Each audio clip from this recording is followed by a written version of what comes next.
Hi folks. First I would like to thank two people, a person by the name of Rick O'Barry and Sarah Lucas, who belong to these organizations. Rick from the United States and Sarah from Australia.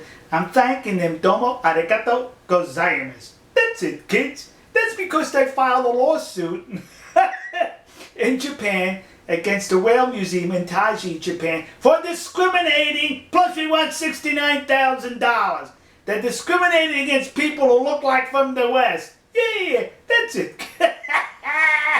That's it, kids.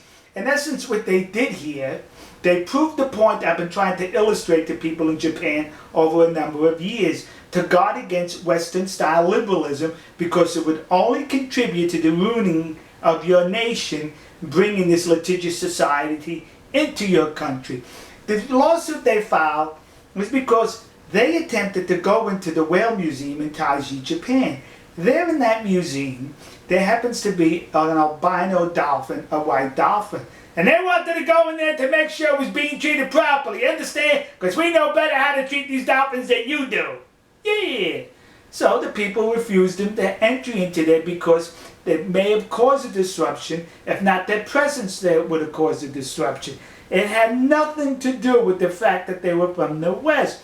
And speaking of coming from the West, they're claiming they don't want the albino dolphin to be held in Taiji. They want the albino dolphin to put it into their sanctuary. Basically what they're saying here is, it's wrong for the Japanese to hold this albino dolphin, but it's okay for us to hold the albino dolphin. And I can only guess the reason for that has to be because of discrimination. You see, because they're Caucasian and they have round eyes, so they know better than the people from Asia on how to treat animals. We know better because we're from the West. You understand?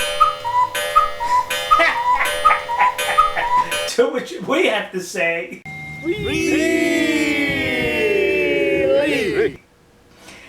in essence, what's happening here is Mr. O'Barry made his money some years ago on a television show in the United States called Flipper, where 5 dolphins were held in captivity to make that show. So it was okay for him and his organization to have 5 dolphins in captivity so he can make money. So once he made his money, you better not have any dolphins in captivity to make any money off of them.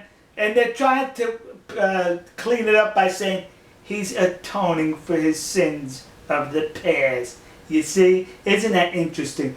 Also, one news report reports him as saying that in Taiji, it's the largest dolphin slaughter that takes place in the world. Well, I hope he didn't say that because he was a victim of an American public school education and he's lacking in his fundamentals when it comes to math. Because in Taiji, they round up approximately 1,000 dolphins a year.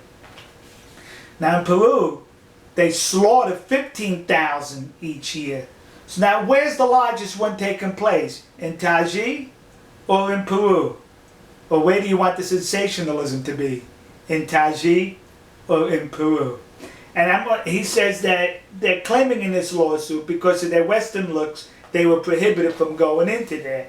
Now, I find that rather peculiar because I've been there a number of times.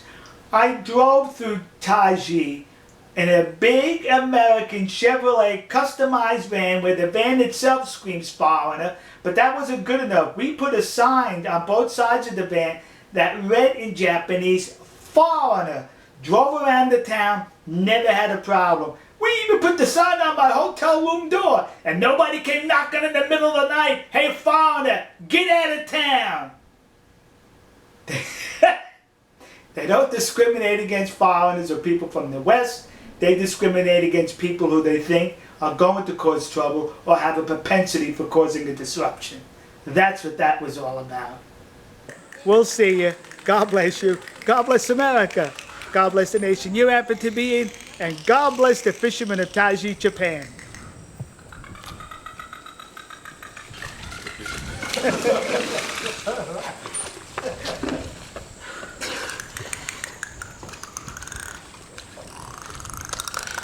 Ha ha ha ha!